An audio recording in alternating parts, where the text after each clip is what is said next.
Almost 24 years ago was the last time I was on this stage, in this room. I was taping my first 1 hour special. It's called Killing Them Softly. My girlfriend was sitting in that row, pregnant. She's now my wife.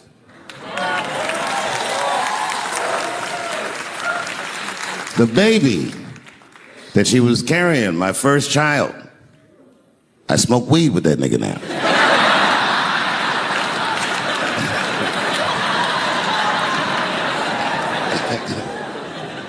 And what I remember most about that night was the pressure.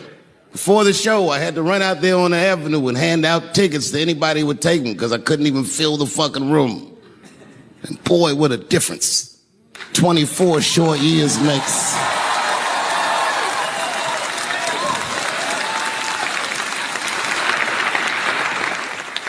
And right before that time, my father had died. He never lived to see me do it. And when he died, I was inconsolable. I thought I'd never smile or laugh again. And the only thing that got me out of that space was a comedian friend of mine, the late, great Norm Macdonald.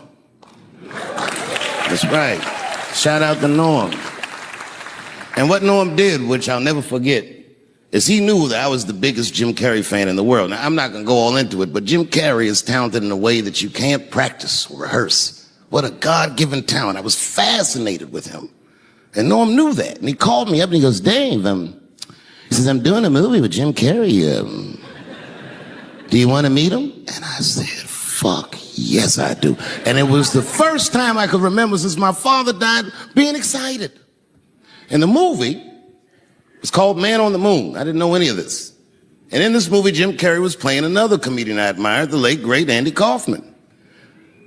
Yes, and Jim Carrey was so immersed in that role that from the moment he woke up to the time he went to bed at night, he would live his life as Andy Kaufman.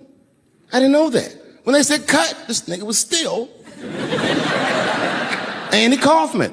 So much so that everybody on the crew called him Andy. I didn't know any of that. I just went there to meet him, and when he walked into the room where we were supposed to meet, I screamed, Jim Carrey! And everyone said, no! Call him Andy. And I didn't understand. And then he came over and he was acting weird. I didn't know he was acting like Andy Kaufman. Just like, hey, how you doing? And I was like, hello. Andy? Now, in hindsight, how fucking lucky am I that I got to see one of the greatest artists of my time immersed in one of his most challenging processes ever. Very lucky to have seen that. But as it was happening, I was very disappointed. Because I wanted to meet Jim Carrey, and I had to pretend this nigga was Andy Kaufman all afternoon. And he was clearly Jim Carrey. I could look at him and I could see he was Jim Carrey. Anyway, I say all that to say, that's how trans people make me feel.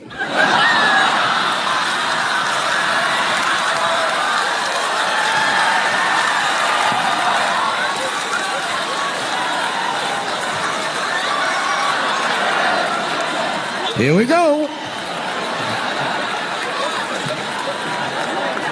Now, if you guys came here to this show tonight thinking that I'm going to make fun of those people again, you've come to the wrong show. I'm not fucking with those people anymore. It wasn't worth the trouble. I ain't saying shit about trans people. Maybe 3 or 4 times a night, but that is it. Tired of talking about them. And you want to know why I'm tired of talking about them? Because these people acted like I needed them to be funny. Well, that's ridiculous. I don't need you. I got a whole new angle. You guys will never see this shit coming. Transgenders are gangsters. I used to do business with a transgender in Hollywood. Man, everybody would be scared of her in the boardroom. She'd walk in there, newly minted woman, high heels, purse. Wouldn't say anything to us, just walk around the conference table looking mean as shit.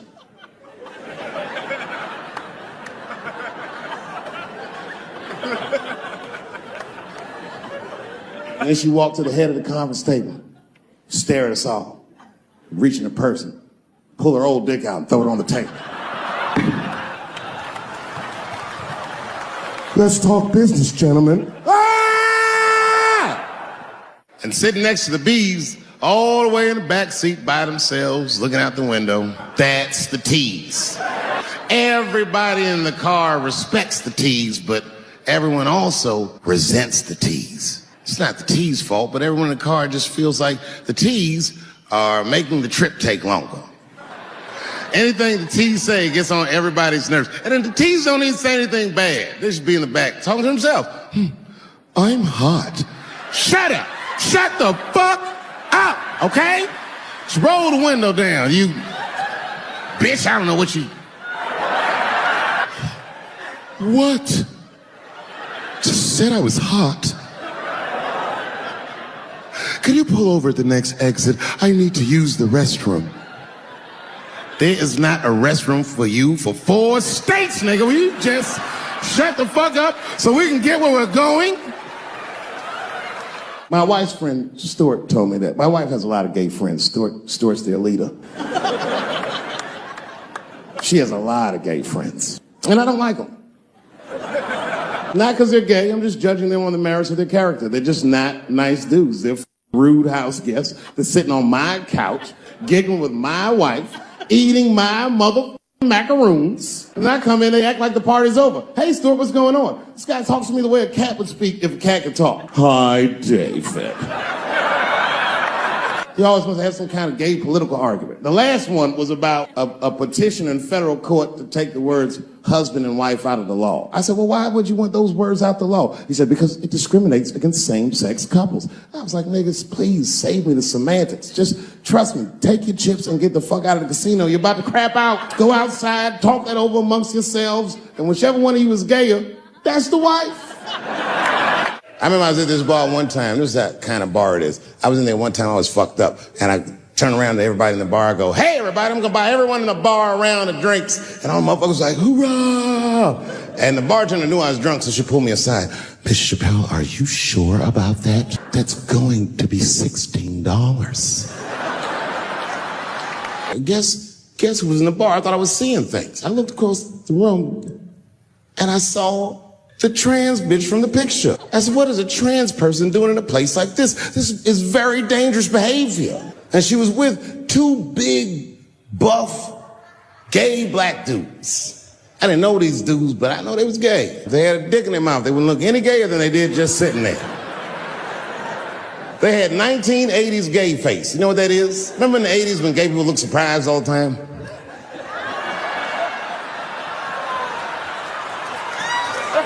Stuart educates me about this movement, you know what I mean? I didn't even know shit about it. He told me it's called LBGTQ.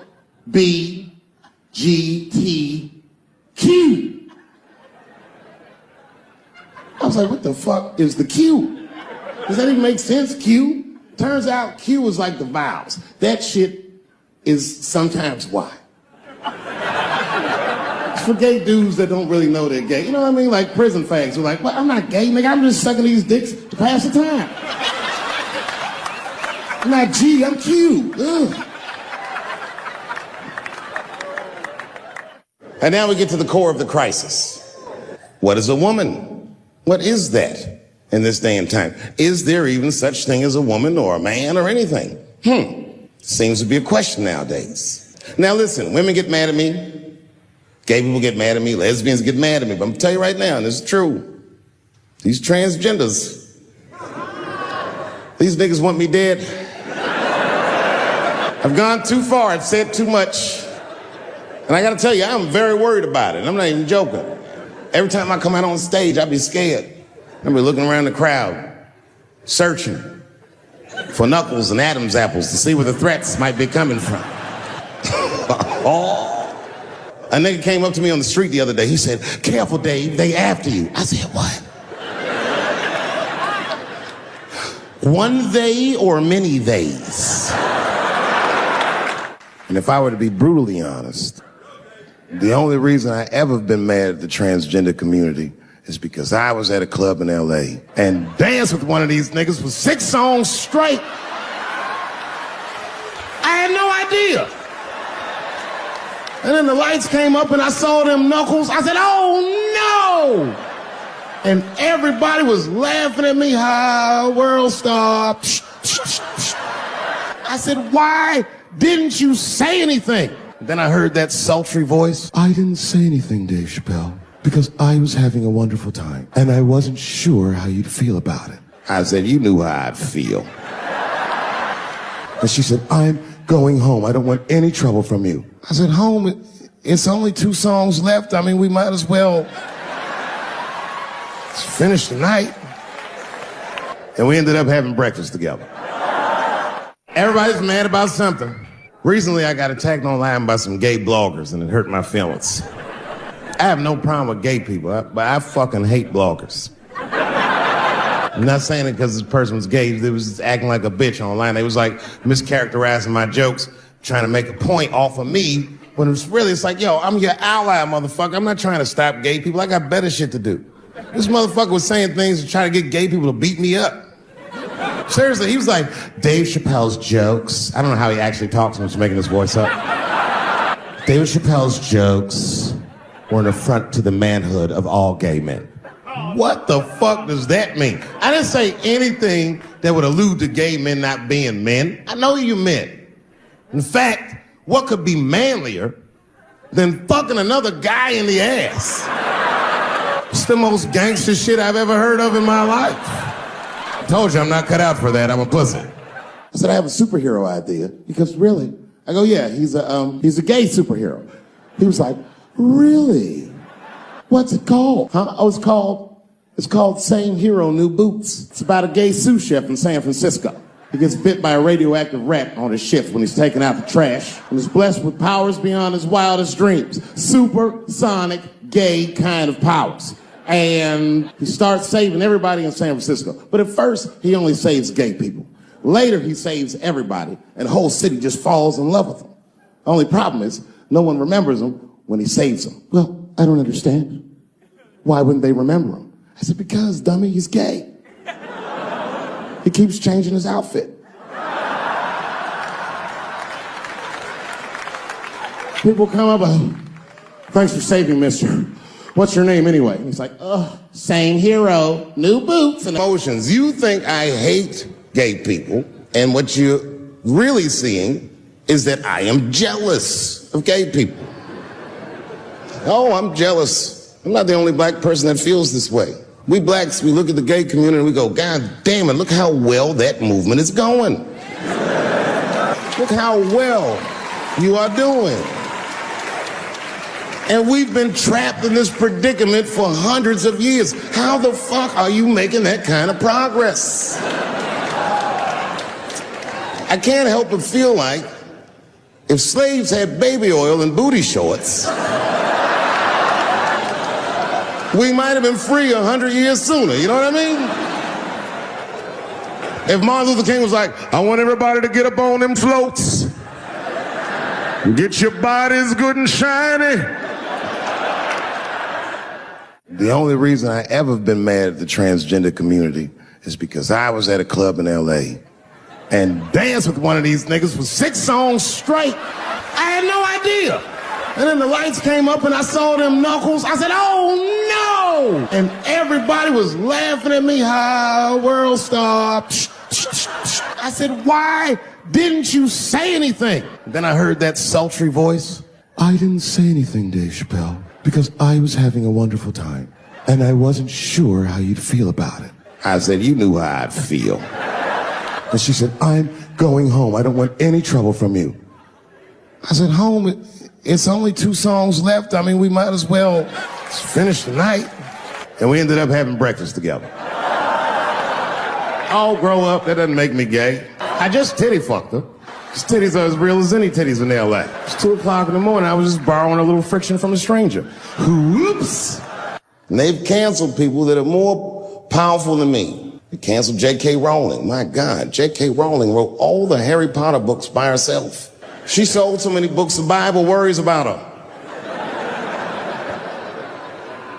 And they canceled her because she said in an interview, and this is not exactly what she said, but effectually, she said gender was a fact.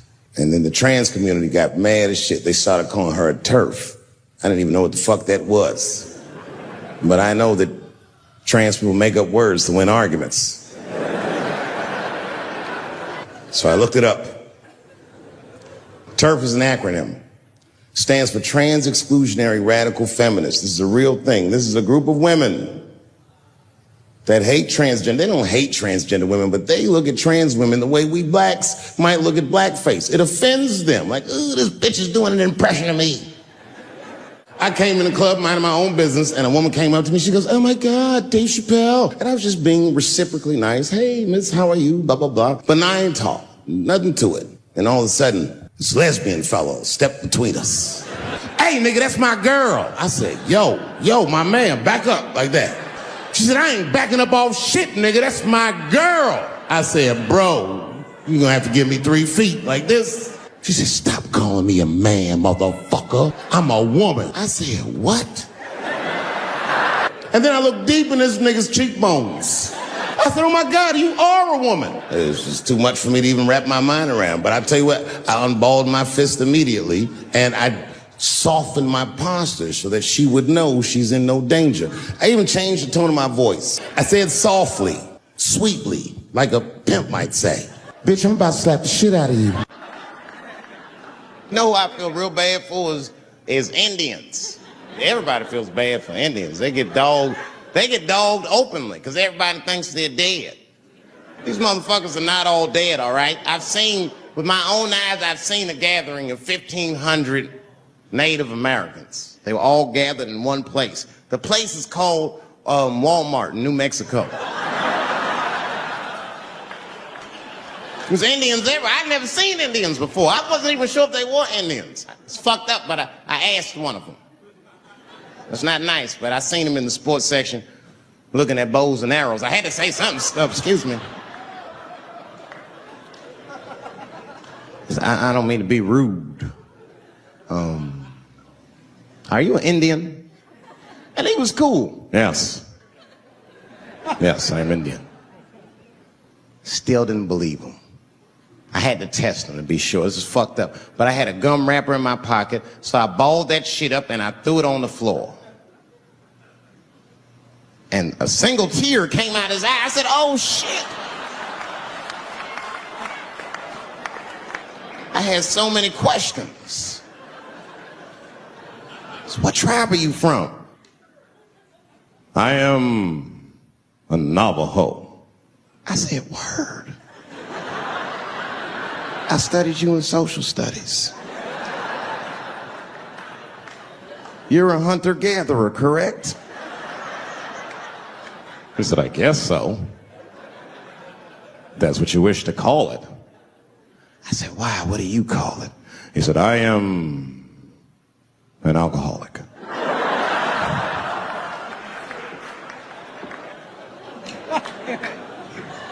I said, well, what's your name, dog? He said, please. Dog is my cousin. That's a good guess. My name is Running Coyote. What is your name, friend? And that shit caught me off guard. I mean, I didn't want to say my name was Dave to a motherfucker named Running Coyote. This don't feel good enough. He just put me on the spot. I said, huh? My name, what? Oh, my name's Blackfeet. Then I changed the subject. Forget about me. What's going on with you? I want to meet your chief.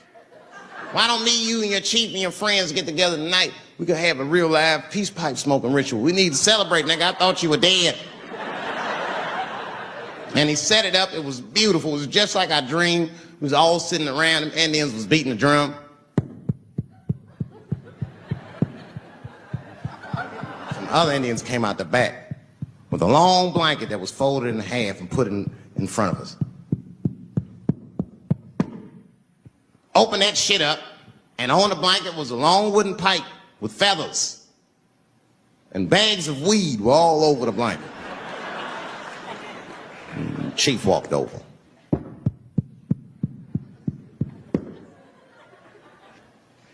The big ones are 50. The little ones are 25. And these are 10.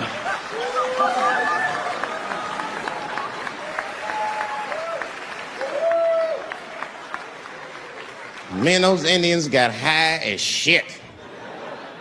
I was baked. I told the chief, he was talking, I cut him off. Time out, chief. Sorry to interrupt. Fucking smash, man. The weed's too strong. I'm itching. This is PCP. The spirits have got me. Chief, the spirits have got me. And the chief threw some water in my face. Calm down, blackface. Splash. I said, hey, it's black feet, motherfucker. Take it easy.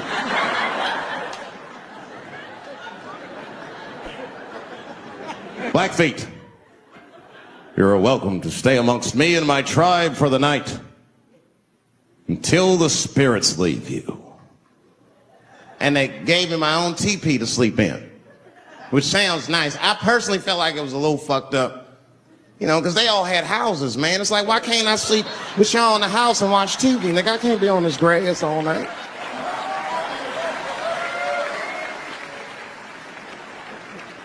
Yeah, Indians is rude, man. Everybody's rude. Indians, they eat nasty food. All they ate was corn and shit. Doritos, I think they call it. That's right. People only see the surface. They see the division in our foods. It's because I eat chicken and watermelon. They think that that's something wrong with me. Let me tell you something. If you don't like chicken or watermelon, something's wrong with you, motherfucker. There's something wrong with you. Where are all these people that don't like chicken and watermelon? I'm sick of hearing about how bad it is. It's great. I'm waiting for chicken to approach me to do a commercial, nigga. I'll do it for free, chicken. It's the least I can do. They make fun of Latin people for eating, what y'all eat? Beans, rice, corn. Listen, that's not a reason to hate a motherfucker, all right? It's funny, but it's not a reason to hate. The only reason these things are even an issue is because nobody knows what white people eat. You've been very good at keeping that shit a secret amongst yourselves. I study white people. You don't know that. I'm writing a paper on you. Not even for school, nigga, just to do it. Just doing independent research. I'm spending my money. That's why I'm working so hard. I follow you around grocery stores. They freak out. I just try to peek in the cart. They always say, get away from my cart, nigga. What are you looking at? Chicken and giblets are over there. You must be lost. These are vegetables.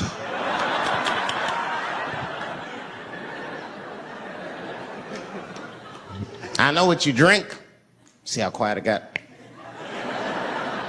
Grape juice. Surprise, motherfuckers, you didn't know I knew about grape juice, did you? Oh, don't play dumb with me. Looking, what is it? A lot of black people don't have the privilege of knowing about grape juice because they have grape drink. It's not the same formula that you get. Ain't no vitamins in that shit. You might have one of your black friends over. Todd, would you care for a glass of grape juice? What? Nigga, what the fuck is juice? I want some grape drink, baby. It's purple. I don't think I know what a grape drink is. What? I have some apple juice if you want. What the fuck is juice? I want some apple drink. Scream.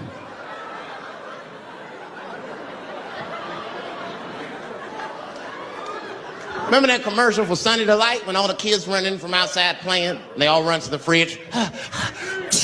All right, I got some purple stuff, some Sunny D. As soon as you say Sunny D, all the kids go, yeah!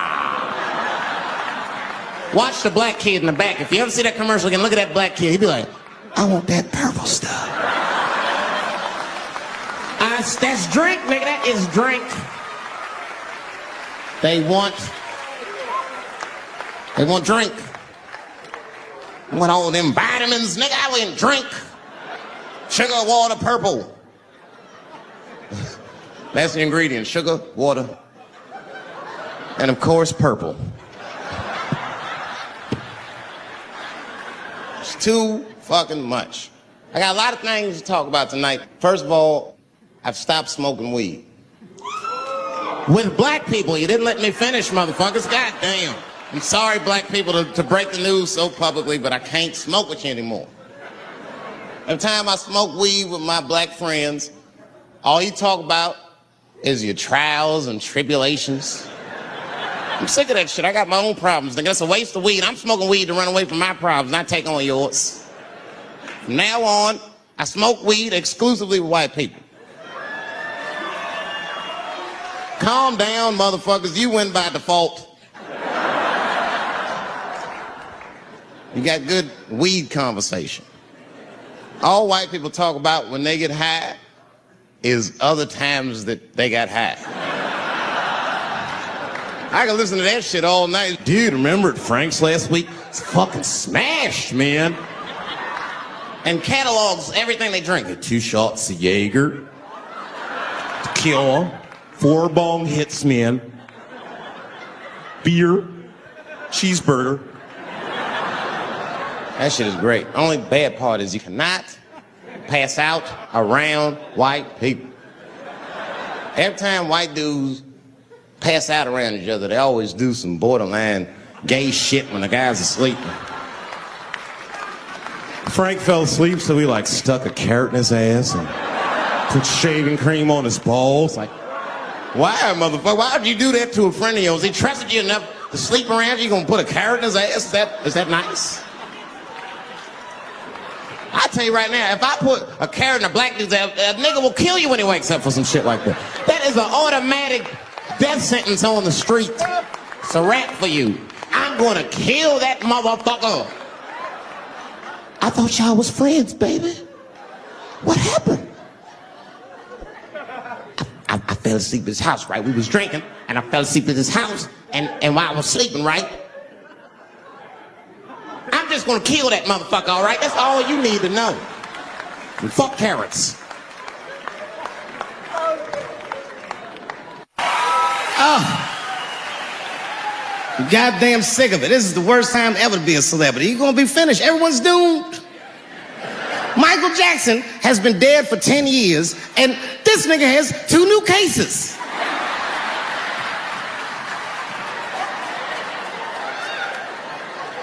And if you haven't watched that documentary, then I'm begging you, don't watch it. It's fucking gross. I felt like HBO was sticking baby dicks in my ears for 4 hours straight. Really nasty shit. I don't want to know all these things. Turns out, Michael Jackson allegedly likes a long gander at the anus. So they said he stares at people's buttholes. That's what they said. That's how gross the documentary was.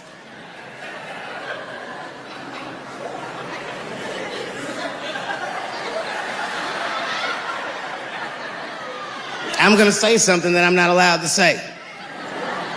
But I gotta be real. I don't believe these motherfuckers. I do not believe it. But let me qualify the statement. I am what's known on the streets as a victim blamer. You know what I mean? If somebody come up to me like, Dave, Chris Brown just beat up Rihanna. I'll be like, well, what did she do?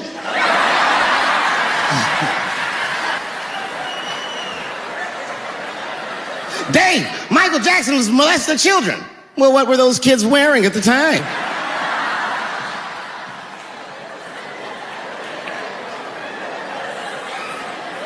I don't think he did it.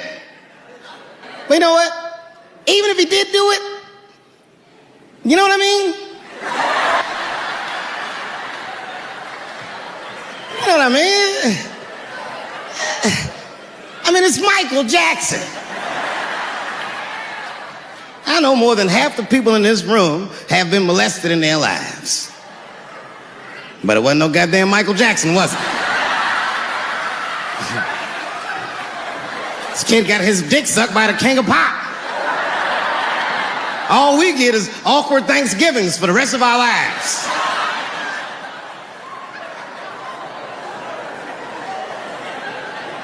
You know how good it must have felt to go to school the next day after that shit? Hey, Billy, how was the weekend? How was my weekend? Michael Jackson sucks my dick. that was my first sexual experience. If I'm starting here, then sky's the limit.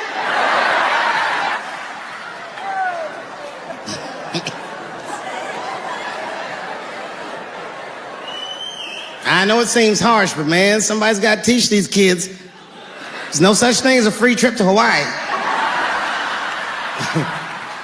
Yeah, he's gonna want to look at your butthole or something.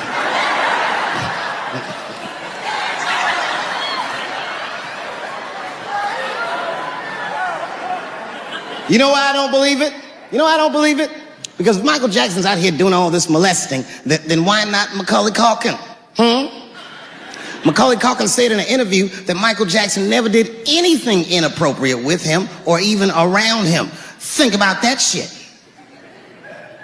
You know, I'm not a pedophile. But if I was, Macaulay Culkin's the first kid I'm fucking, I'll tell you that right now.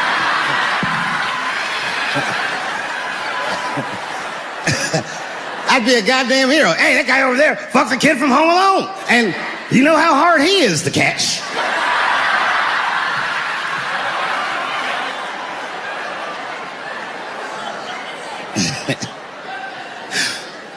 My mind's telling me no.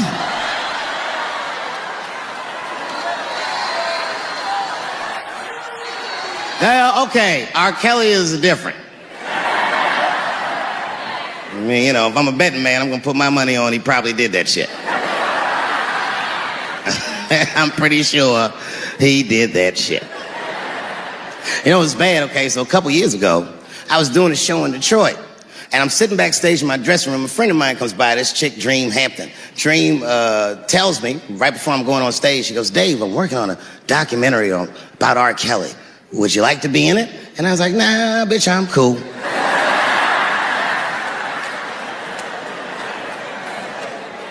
I went on stage, I just forgot about the shit. And then 2 years later, the documentary comes out, Surviving R. Kelly. And when it comes out, Dream's promoting the shit, and she keeps bringing me up. She said, I asked Dave Chappelle to be in my documentary, and he said it was too hot for TV. Bitch, I did not say that. That does not even sound like how I talk. Oh, that's too hot for TV? I would never say that shit.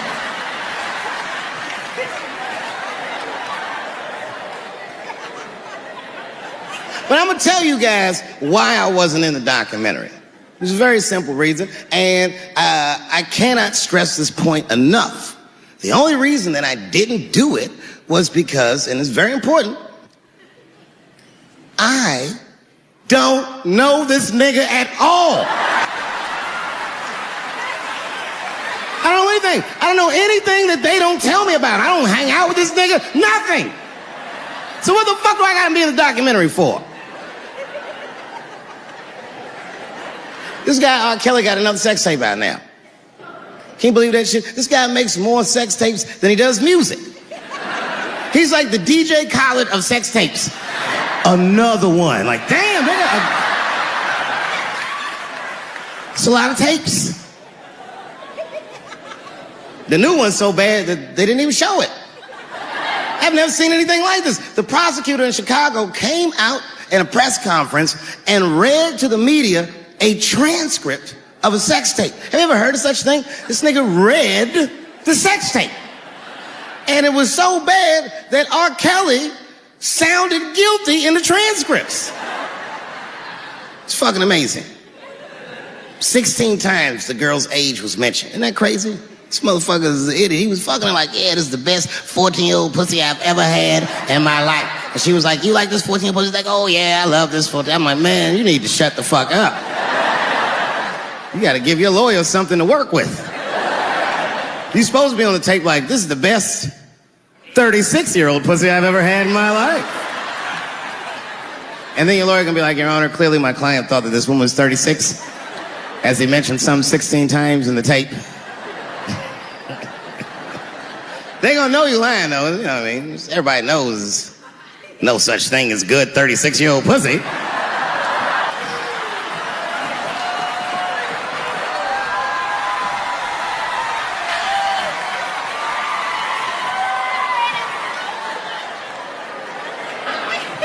Doesn't matter what I say. And if you at home watching this shit on Netflix, remember, bitch, you clicked on my face.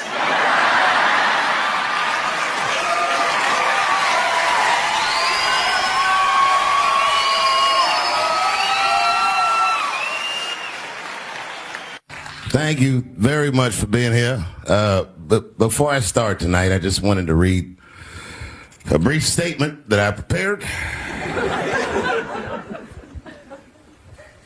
I denounce anti-Semitism in all its forms. And I stand with my friends in the Jewish community. And that, Kanye, is how you buy yourself some time.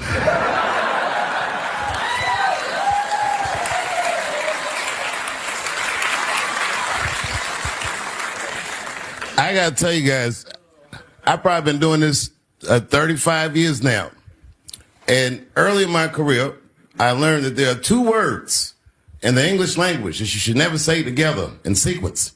And those words are the and Jews. I've never heard someone do good after they said that.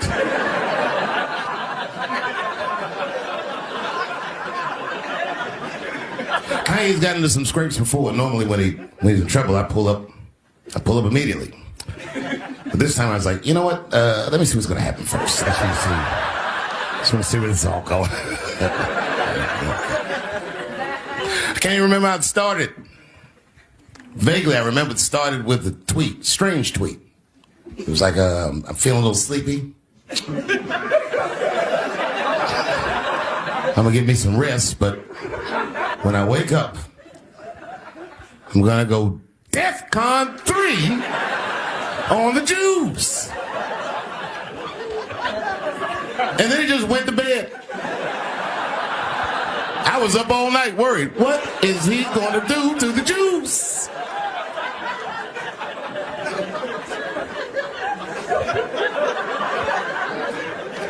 I grew up around Jewish people. I have a lot of Jewish friends. So I'm not freaked out by your culture. I know a little bit about it just from hanging around. Be like, yo, let's go out at school tomorrow. They'll be like, we can't go out. It's Shana Na tomorrow. I'll be like, what? What is Shana Na? I had so many questions. Why do some of your people dress like Run DMC?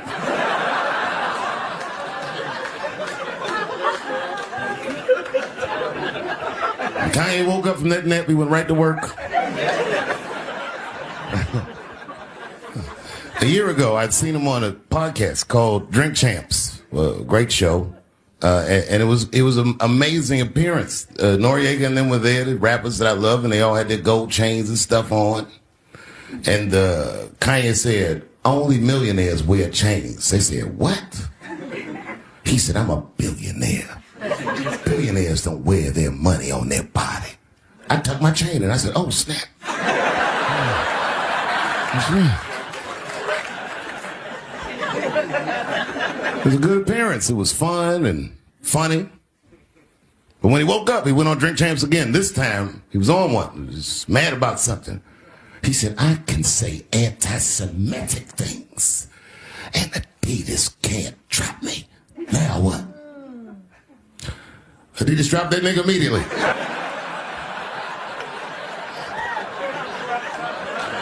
Ironically, Adidas was founded by Nazis. And they were offended. I guess the student surpassed the teacher.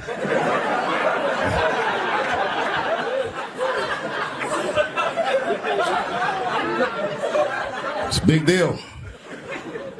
He had broken the show business rules.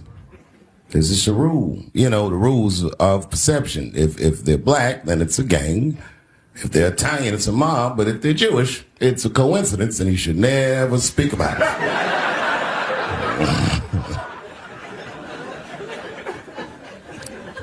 Kanye got in so much trouble, Kyrie got in trouble.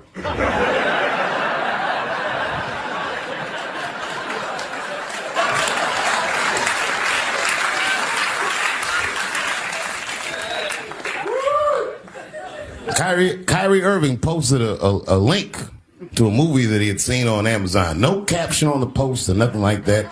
But apparently this movie had some I don't know, anti-Semitic tropes or something. And it was some weird title like From Hebrew to Negro or something. And the NBA told me he should apologize, and he was slow to apologize. And then the list of demands to get back in their good graces got longer and longer, and this is where, you know, I draw the line. I know the Jewish people have been through terrible things all over the world, but you can't blame that on black Americans. You just can't. You know what I mean? Thanks to the one person that said me. A fair punishment would be he should just post a link to Schindler's List and y'all write your own captions.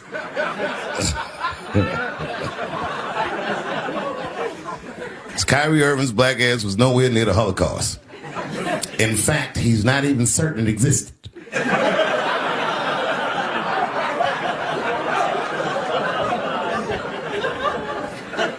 I saw one news pundit screaming about Kanye. She said, mental health is no excuse for that type of language. Yes, it is, bitch. You can kill somebody if you're mentally ill. Listen, okay, I don't think Kanye is crazy at all. I think he's possibly not well.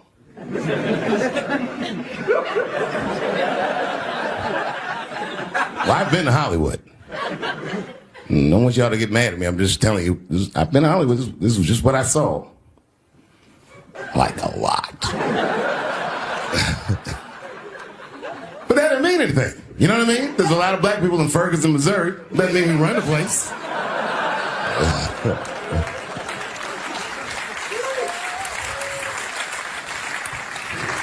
I could see if you had some kind of issue. You know what I mean? You might go out to Hollywood and your mind might start connecting some kind of lines, and you could maybe adopt the delusion that the Jews run show business. It's not a crazy thing to think.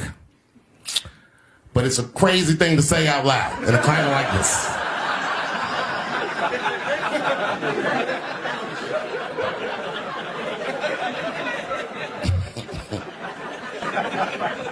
Now the midterms are over in this crazy climate, and I got to tell you, I feel like this midterm, like all of humanity, depends on it.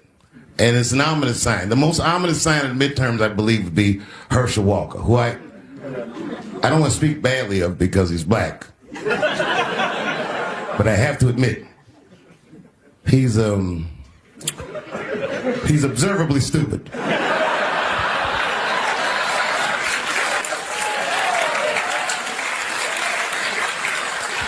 Even when he's not talking, his mouth be open a little bit like. He's the kind of guy that looks like he thinks before he makes a move on tic-tac-toe.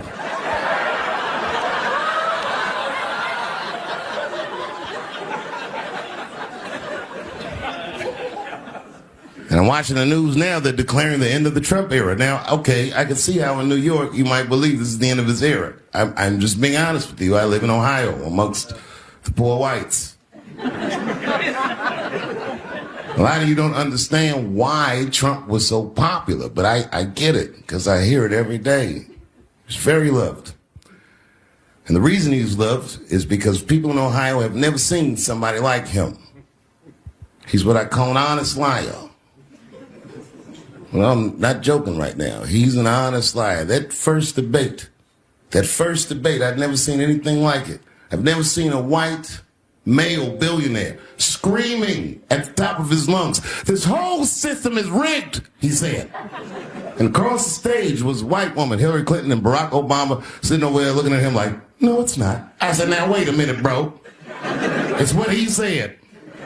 And the moderator said, "Well, Mr. Trump, if in fact the system is rigged, as you suggest, what would be your evidence?" You remember what he said, bro?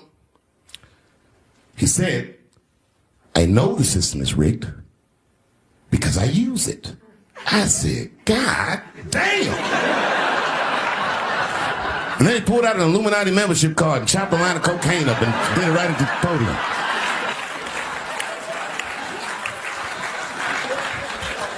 No one had ever heard someone say something that true. And then Hillary Clinton tried to punch him in the taxes. She said, "This man doesn't pay his taxes." He shot right back. "That makes me smart."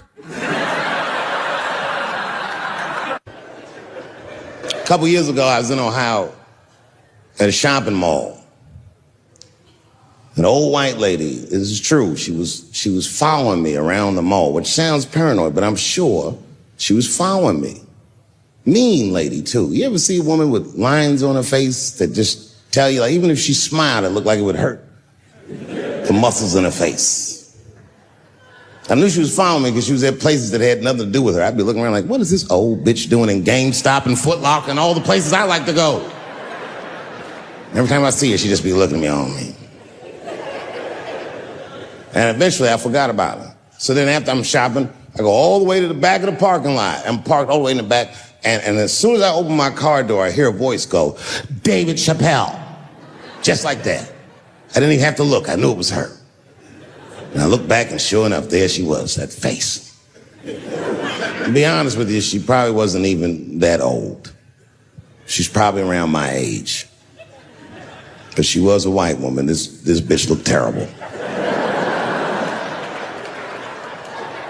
I kept my cool. I was nice. I said, hello, miss.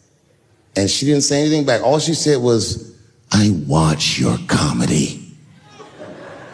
I said, uh-oh.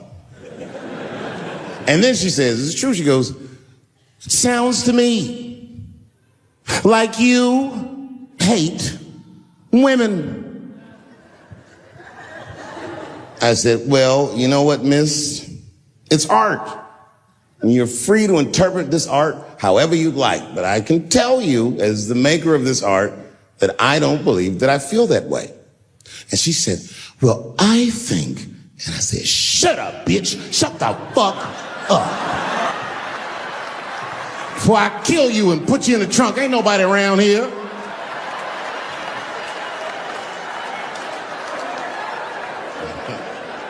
I'm just kidding. I didn't say that. I felt that way, but that's not what I said. I was more clever than that. You know what I said? And this is exactly what I said. I said, miss, before you finish that statement, let me ask you a question.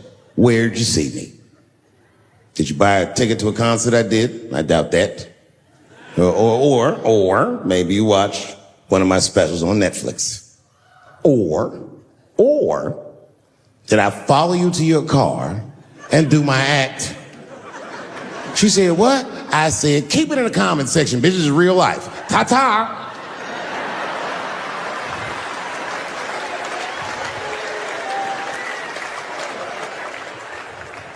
And then I drove off. You can see it. You ever have this happen? This is how confusing it is. This is the practical application of what I'm talking about. Like a guy be out, this happens to a lot of guys, you be out at a club, bar, right? He's kicking with your boys, and a girl walks by, and man, she looks good. She looks good. Not good in that classical way. I mean, you know, I'm talking good like she got half her ass hanging out her skirt. Her titties are all mashed together, popping out the top of her turtleneck and shit.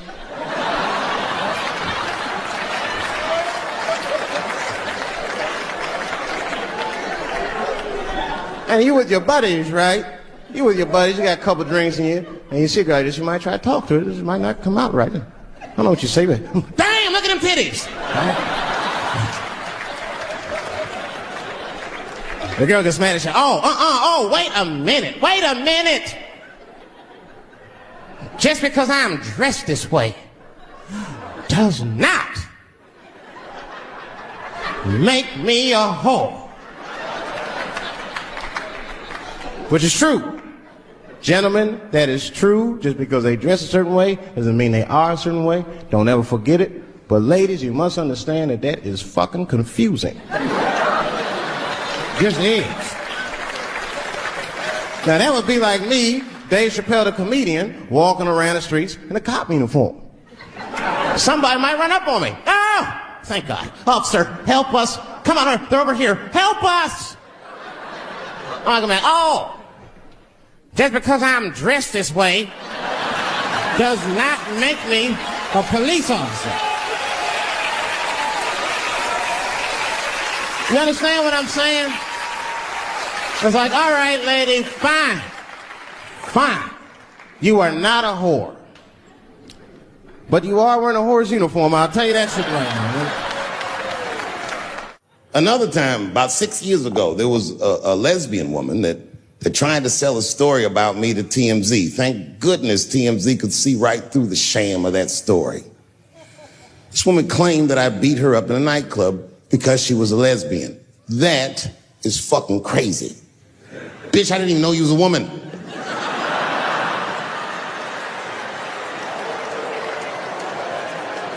Thank God TMZ didn't believe that. Because I did beat the shit out of her, I'm not gonna lie. It was her fault, I had no choice. I came in the club minding my own business, and a woman came up to me, she goes, "Oh my God, Dave Chappelle." And I was just being reciprocally nice. "Hey, miss, how are you?" Blah, blah, blah. Benign talk, nothing to it. And all of a sudden, this lesbian fellow stepped between us. "Hey, nigga, that's my girl." I said, yo, my man, back up like that. She said, "I ain't backing up off shit, nigga, that's my girl." I said, "Bro, you're gonna have to give me 3 feet like this." She said, "Stop calling me a man, motherfucker. I'm a woman." I said, "What?"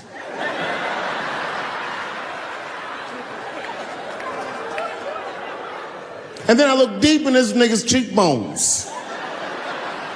I said, "Oh my God, you are a woman." It's just too much for me to even wrap my mind around. But I tell you what, I unballed my fist immediately, and I softened my posture so that she would know she's in no danger. I even changed the tone of my voice.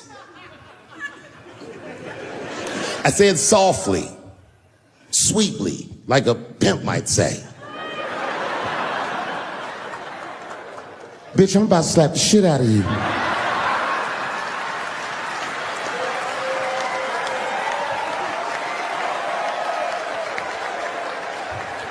I shouldn't have done it. Oh, I wish I didn't say that. She dropped that foot back. Boop. She was in a perfect southpaw stance. Her shoulders were angled correctly. Her head movement was good. I said, "Oh no! This bitch boxes for real." She threw a wild hook at me, and I saw it coming from yesterday, so I slipped it like this. I had no choice. I had to go to work. I let that jab go. You should have seen me go, nigga. I tenderized them titties like chicken cutlets.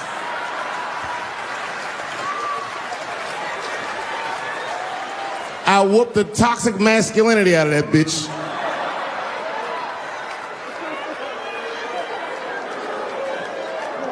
I'm sorry, ladies. I got a fucking Me Too headache. Y'all is killing me right now. It's really fucking tough to watch what's going on. You know, ladies, I said it in my last special, and I got in a lot of trouble for this. I told you were right. But the way you're going about it is not going to work. But I'm biased. I said it. Louis C.K. was a very good friend of mine before he died in that terrible masturbation accident. And it was his room. You read the story. He was masturbating in his own room. That's where you're supposed to masturbate. And then he said, "Hey, everybody, I'm gonna pull my dick out." Nobody ran for the door or nothing like that. They all just kind of hung out like, I wonder if this guy's serious. And he came on his own stomach. There it is. What is the threat? Have any women ever seen a guy that just came on his own stomach? This is the least threatening motherfucker the earth has ever seen. All you see is shame in their face and cum dripping down like pancake butter.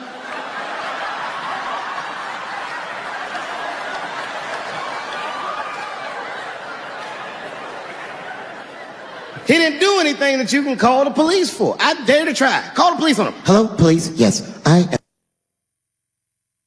am." Look, I need an alibi. I can't be no celebrity. This shit is just the worst. I'm seeing it. I see why stars are crazy, man. These motherfuckers. I went to Disney World with my kids, which is a big deal for me. I don't get to see my kids so much. I do Chappelle show 20 hours a day, sleep for like half an hour, raise my kids for 10, 20 minutes, and I go back to work. Now, this particular day, I got to hook up with the kids. We went to Disney World. Everybody at the park, fucking everybody. Hey, Rick James, bitch. Hey, I'm Rick James, bitch. It's like, hey, man, hey. You mind not calling me a bitch in front of my kids? time out, motherfucker. We take a day off. Even Mickey Mouse did it. I said, this is the most unprofessional shit I have ever seen in my life. Rick James, bitch. Oh, I was fed up. I caught that motherfucker with an uppercut. Bop! Knocked his head clean off. Everybody was screaming. Oh my God, oh my God. Mickey Mouse is Mexican. But everybody's getting along. I see that shit. I see it all around. Blacks and whites don't fight so much. You know who don't have no beef with anybody is Asian people. I see how y'all be doing. Y'all just lay in the cut. Only people Asian people beef with is other Asian people. Like if you call a Korean guy Chinese, I've done this. They will flip out. Hey! What make you think I'm Chinese? I am Korean. I look Chinese. Yes, motherfucker, you do look Chinese. That's why I said it. It's an accident. Nigga, to the untrained eye, you all look Chinese to me. It's a mistake. I'm not trying to offend you. Some people say all black people look alike. We don't get bent out of shape. We normally just call those people police. Okay? Just learn to live with it. I am not saying that to say that trans women aren't women. I am just saying that those pussies that they got, you know what I mean? I'm not saying it's not pussy, but that's like beyond pussy or impossible pussy. Tastes like pussy, but that's not quite what it is it? It's not blood, that's beet juice.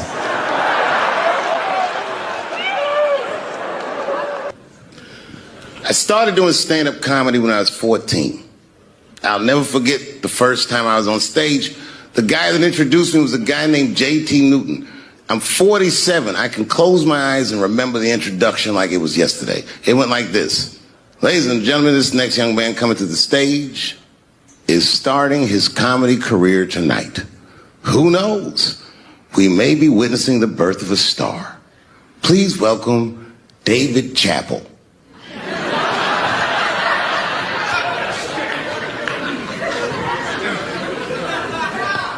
From the first time that I ever held a microphone, I was sure this was it. I knew I was home. I knew I had found my thing. And my God, man, I was a child. I got good.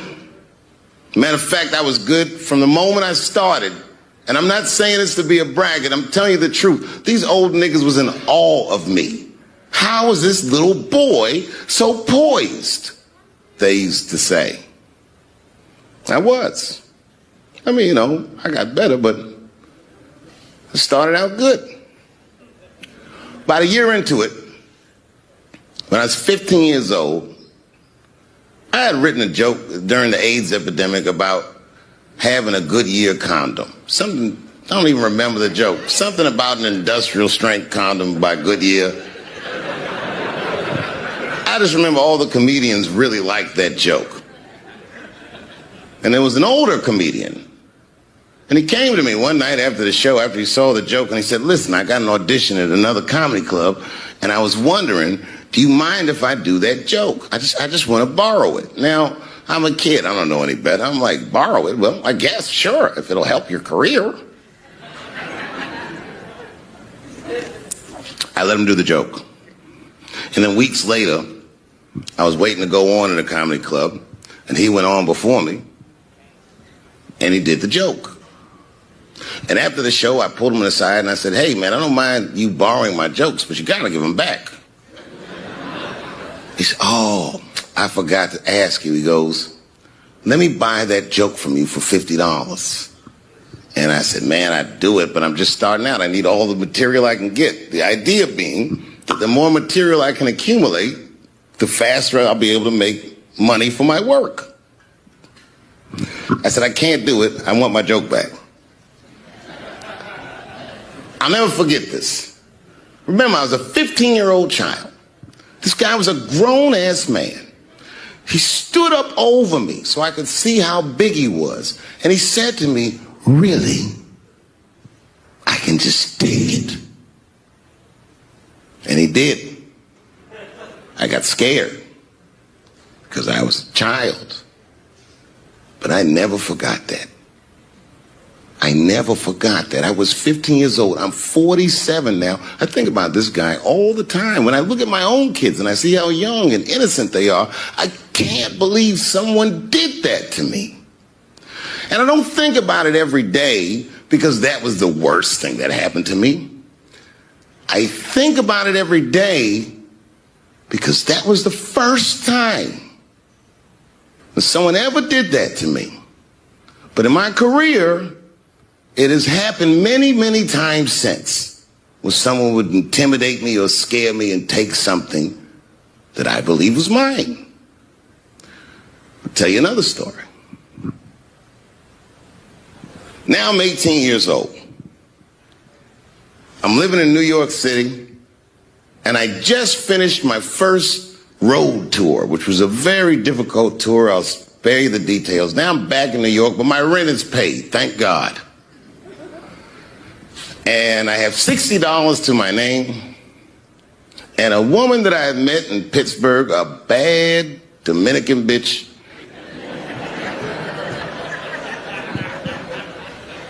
was coming to New York. She was going to spend the weekend with me.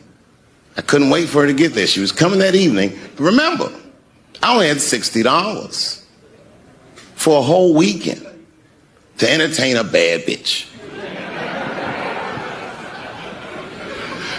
Now I'm walking through Greenwich Village, and I see something I've never seen before. 3-card Monte. You know what that is? Yeah, the guy had the whole thing. The table was set up, and he had the 3 cards, and the crowd was hooting and hollering, and he was like, find the red card, find the red card, and people were playing. Sometimes they win, sometimes they lose, but it was really exciting, and I'm standing there watching it, and I noticed while I'm watching them play this game that the red card, the one you're trying to find, had just a little bend on the corner. And I'm watching it, and I'm like, yo, this guy doesn't seem to know that red card is bent. I'm going to beat this motherfucker. And I walked up to the table, and I said, let me play a hand. And I put my last $60 on that table, and he starts to shuffle and find the red card, find the red card. And I kept watching that bent card go around the table, make sure I kept my eyes on that bent card. And when he stopped shuffling, and he said, find the red card, I pointed to it with confidence. Here it is right here. And he flipped it over, and it was black. And he took my money. I couldn't fucking believe that. How did this nigga do that? Was that magic or sorcery? I was confused. So you know what I did? I sat there and I watched him for a real long time play the game. And I realized that all those people who was doing all that hooting and hollering and betting, my God, they were his friends. They were in on the whole thing. I felt so wronged. I felt so stupid. And then the next sucker came up to the table and was about to put his money down. And I said, fuck that, man. Don't put your money there. All these niggas is in on it. It's a trick. And when I said that, the guy that was dealing, and this motherfucker was huge, snatched me up by my collar. Feel how strong he was when he grabbed me. I was a skinny little guy. And he was going to maul me. And the only reason he didn't, I'm sure, is because he saw the fear in my face. And that fear, he looked at me. I saw his eyes go from hard to soft. He softened. Then he looked at me like the way a father would look at a child. And he said to me, young man, don't ever come between a man and his meal. I never forgot that either. Most niggas would have to run the streets for years to learn a lesson that profound. It took me 2 seconds. Never get between somebody and their paper. Taking a man's livelihood away from him is akin to killing him. Look, it was way more intense than what you guys might have read. I don't know what you read, but the kid, while we was beating on him, reached in his waistband, pulled out a .22 caliber pistol. That shit was mayhem. Everybody started screaming, oh my God, he's got a gun. He's got a gun. And then I got scared. I was in the back, but I was scared because I knew that everybody that was with me was armed. Yes, if they had shot and killed this kid on stage at the Hollywood Bowl, like I pay you to do, Travis.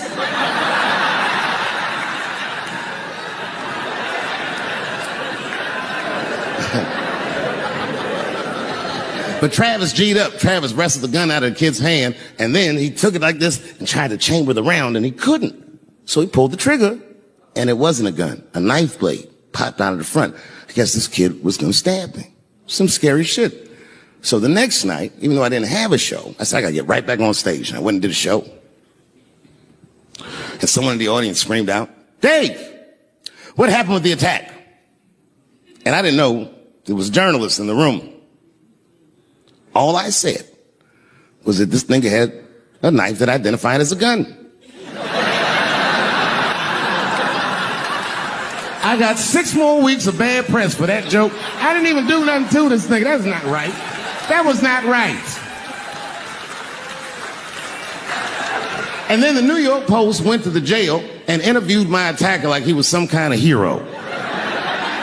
And I read that interview. It turns out the entire attack was my fault. Yes, I triggered him. I didn't mean to.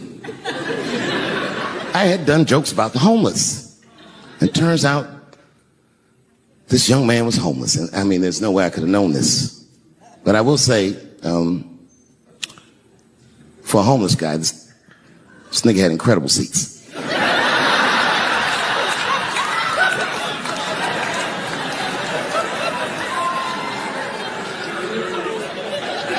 Oh, and they said I triggered him because I had done LBGTQ jokes, and it turns out this fella was a B.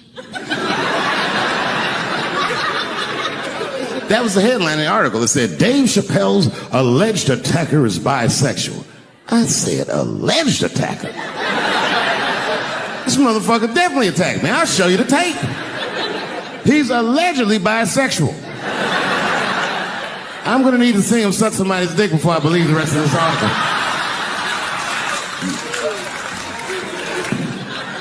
I read that shit in the paper. I was horrified. I was like, oh, bisexual? I could have been.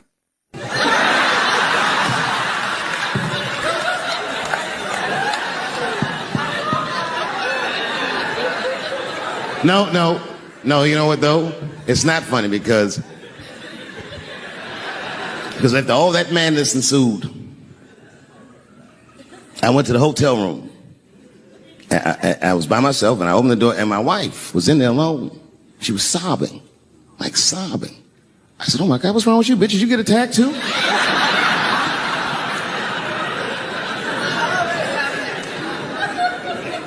And she's crying. She said, oh my God, David. She said, if you had died tonight, me and the kids would have nothing.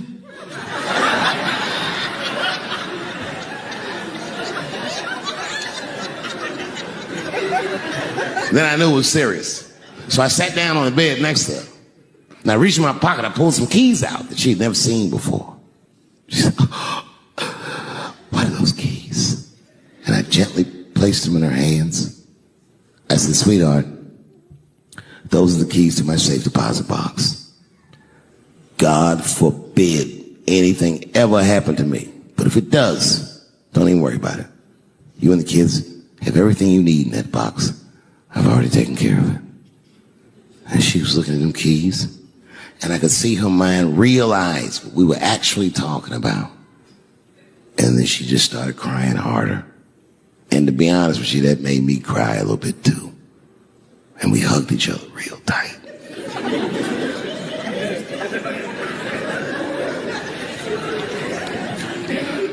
Do you know this bitch looked in the box while I'm alive and well? Who does that? Oh my God. And then she was mad at me. She said, God damn it, David, I opened that box. I said, you did. said, yes, I did. And there was nothing in there.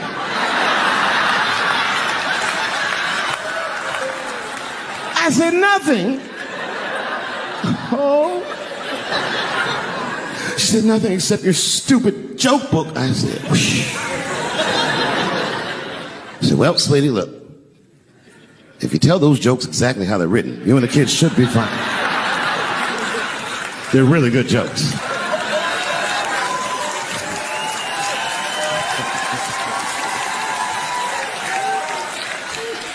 She's like, good jokes? What is this shit? Come join me in my watery grave. No, you gotta roll your throat.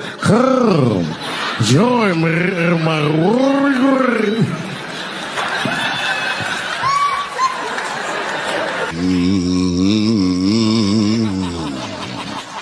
You know, that's just our grandmother used to sing that when she cleaning up.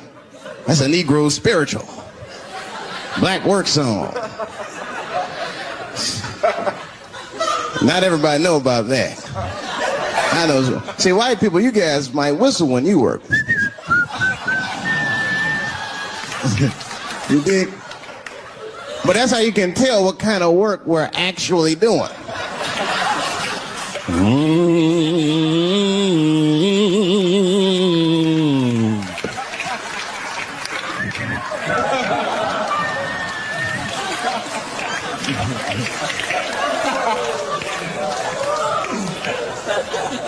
I study that kind of I do. Anything that has to do with race. I read a little here, see a little there. And I travel. That's always good. Traveling has made me a racism connoisseur, if you will. You know, it's different from region to region. Anyone ever been down south? So you guys know what I'm talking about. And the racism down there is just it's perfect. It's due to a perfection. It's comfortable, it's out in the open. There are no secrets in Mississippi. Everybody knows the deal. White dude be walking down the street minding his business, and the brother walk up to him, hello, you white oppressor, you slave master rapist of Africa. Why, hello, my big lip spear chucking. I'm being attacked. And this motherfucker was ragged. He jumped at me. He was like, ah! I'm old, but I'm fast. I caught this motherfucker's head with my hand and pulled his hoodie over his eyes. I can still feel his head in my hand. It was spongy. He had been growing dreadlocks. Not the beautiful dreads that Rastafarians grow. These were accidental LA homeless dreads. This shit had leaves and sticks and bottle caps and shit in it.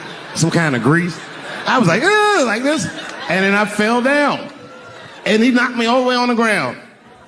And I was like, man, this is a bad situation. I'm like, I don't know if I'm going to die or what's going to happen. But in that moment of vulnerability, you know what occurred to me that had never occurred to me before in my life? In that moment, it occurred to me that bodyguards should not wear dress shoes to work. Travis.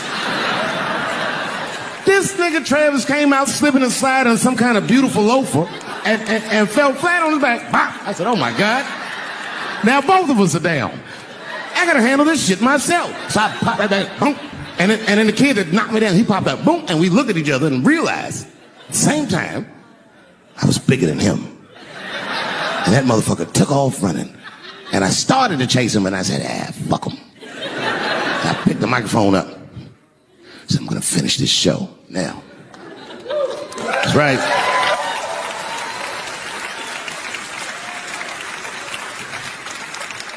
For 3 months before that, I'd been making fun of Chris Rock. And people would ask me all the time. They'd say, Dave, what would you do if you were Chris Rock and Will Smith slapped you in the face? And to this day, the answer is the same. Well, I don't know what I would have done. I've never been in a situation that extreme. But I do know now what Will Smith would not have done. And that is enjoy the rest of his evening. Man, listen. We gave that kid a good wall. We was whooping his ass. Not we. I mean, I was on stage trying to think of a joke to tell, but they was beating this nigga up right behind me. Everybody could see it. Everybody could see it. And I'm sitting up there trying to think of what to say. And I'm tongue-tied. Me, of all people, can't think of anything to say. Look at my karma. Just that moment. Of all the people in the world, Chris Rock walks from backstage, walks up to me in front of 20,000 people, grabs the mic out of my hands and looks at the crowd and goes, "Was that Will Smith?" Man, motherfuckers fell out of their chairs laughing. I was standing there looking stupid. I was fucking furious because I'm thinking in my mind, nigga, this is my attack. You got attacked 3 months ago. Now you have jokes. So I snatched the mic back from Chris and tried to get one off, but my shit did not go good at all. I didn't know what to say. I was just like, it was a trans man. And the crowd was like, boo. It's LA, we like trans people, boo. I know, I felt so bad. I felt so bad. But I know why I did it. You'd have to be there to understand, but man, when that guy tackled me, it was like it's like a movie or something. You gotta picture this. Picture a famous person you like. Every famous person you could imagine was at that show. It was like the biggest night that Hollywood had ever seen. And when that guy tackled me, he cleared the bleachers. I had to watch the tape afterwards to know this happened, but as soon as he tackled me, Jamie Foxx was the first motherfucker that jumped out of the crowd. He was wearing a white cowboy hat like he knew this shit was gonna happen to him. Never seen this nigga in a cowboy hat before. And Jamie started chasing that motherfucker around like any given Sunday. And that kid was fast as shit, was juking and shaking, and he broke Jamie's ankles, and he just kept running. And then Jon Stewart from The Daily Show ran from backstage and jumped at this motherfucker like Super Jew. He was like, ah! And the kid seen John coming, so he jumped back, and John went flying that way. And this kid was fast. And then he turned around. He sees the emergency exit. He starts running for the emergency exit.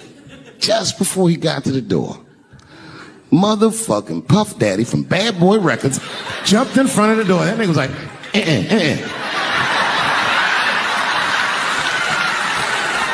Boy, Puffy got that motherfucker. And then every celebrity just ran out because every celebrity saw themselves in me, and they just started beating the fuck out of that kid. And I know Chris was backstage looking like, nobody helped me.